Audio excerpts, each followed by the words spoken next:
My friends and brethren in the Lord, God is gracious and merciful, so that He works in mysterious ways, in unexpected ways, so that we are just surprised and amazed of His working when there's no condition that we have to do in order for Him to show His blessing and great work in our lives. So in this Psalm 126, we can learn of how the travelers, the nation of Israel particularly, how they rejoice for God's goodness by doing great thing, by this deliverance that they did not expect, they did not imagine, that they they explained that it was really something that was great before the eyes of the nations around them, and they are very glad. So the Lord has done great things for them, and they were very glad. And that's my prayer for us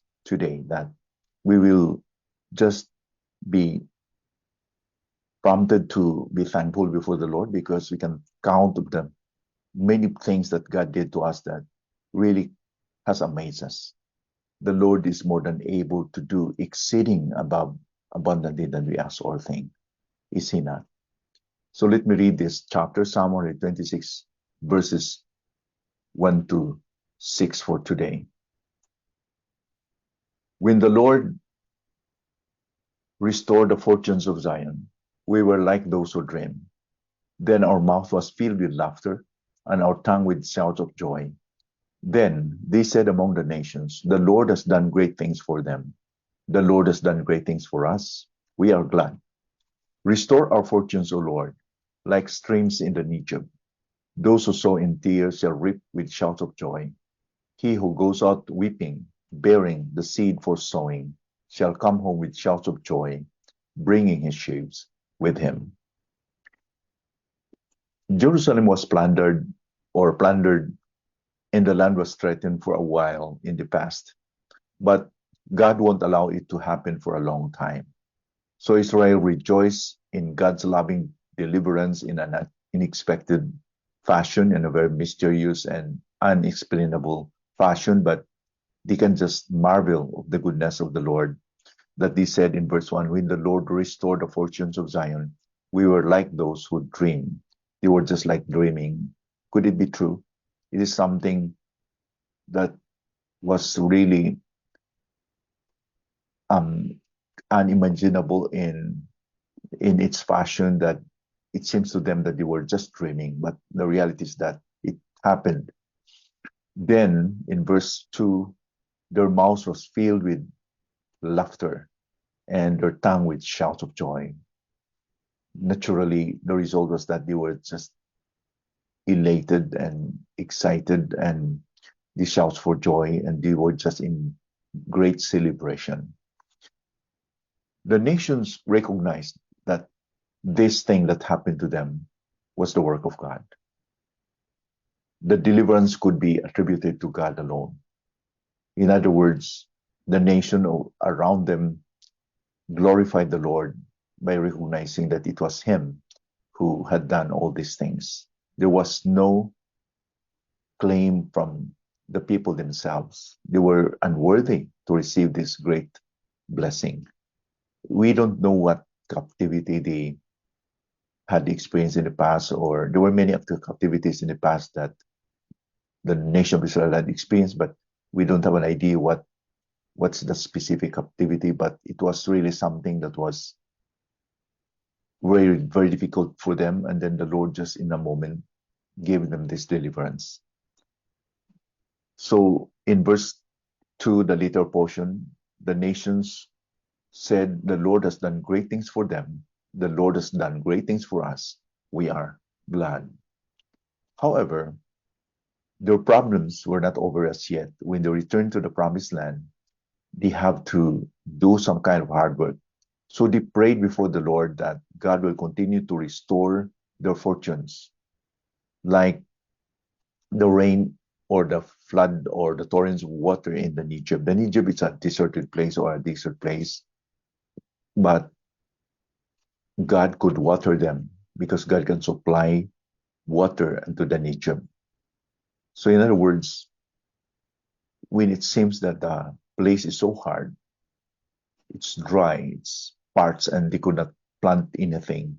But God, in a moment, can surprise them by giving them rain so that the valleys will be watered, the pools will be filled with water. So that's how God will bless these people. So they were asking that, Lord, please send us the rain. Please send us the water. As you streams the Negeb, you streams us with your blessing in order that we'll be able to continue to rebuild the land. But despite of the blessing that they received, the unexpected deliverance from God, and it was attributed to God alone, they recognize that they have to work hard. They have to sacrifice, and they have to really exert some effort, their sweat and their tears. They have to do it in order that they could obtain the promised blessing or fruit. Look at how the psalmist or the writer described in verse 5 to 6. Those who sow in tears shall reap with shouts of joy. He who goes out weeping, bearing the seed for sowing, shall come home with shouts of joy, bringing his sheaves with him. The lesson for the travelers, even for us today, is that yes, God has given us this salvation freely. We have nothing to contribute in this salvation except that we have just to believe and trust on what Christ did at the cross. He finished it all. There's nothing for us to contribute in that. It's a finished product. It's done. Salvation is done. But God has a plan in this world. He wants to progress his kingdom in this world, and it needs hard work. If we are to enjoy God's blessing, we must be willing to soil our hands. God promised to provide the rain, but we have to be industrious to prepare the land and to sow the seeds. It's easy for us to harvest, but we neglect sometimes to think and remember that the time of breaking the soil, harrowing, preparing the soil before planting, and watering, cultivating, and taking care of the field, we fail sometimes to see these sacrifices, and we see only the harvest. Yes, those who sow in tears will reap in joy.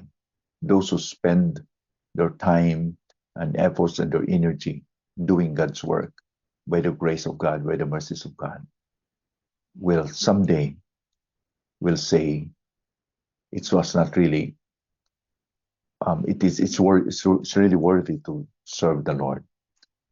And the promise of God is that the end will be a blessing. The end will be a rejoicing.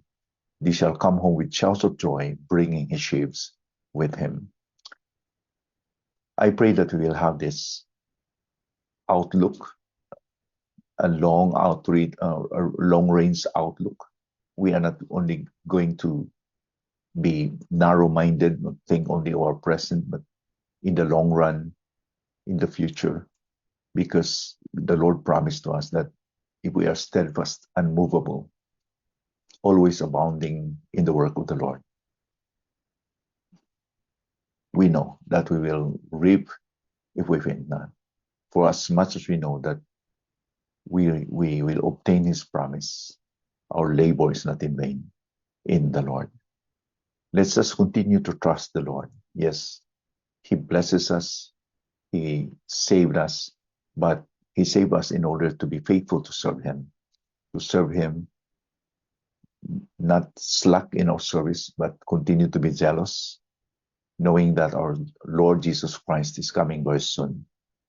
Let us be faithful while it is day. The time will come that we are not able to work as it is the day still. The night will come and we will not be able to work. So let's continue to sow seeds. Let's continue to prepare soil. Let's continue to do the work of God. As Paul said, I planted, Apollos watered, but God gave the increase. Let's be faithful on our giftedness, whatever we have in our hands, whatever opportunities we can serve before the Lord. Let's be faithful. God honors our labor in Him. We're doing this for His glory. Let us pray. Father, we thank you for your word this morning. Thank you for this beautiful chapter in the book of Psalms, that you are really gracious and merciful. You shower us with great blessings that is unimaginable and indescribable, unexpected in some mysterious ways, Lord, especially our salvation. We always are awed to think that you demonstrate your love toward us, that while we were yet sinners, Jesus died for sins. Jesus died for us when we were sinners. We were unworthy. Father, help us that we will be faithful in whatever we have right now. Help us to be faithful because you promise that those who sow in tears shall reap in joy. He who keeps sowing, bearing precious seeds, shall doubtless come again, bringing his home, bringing his sheaves with him in glory. He will be fruitful. Thank you, Lord, for this promise. In Jesus' name we pray. Amen.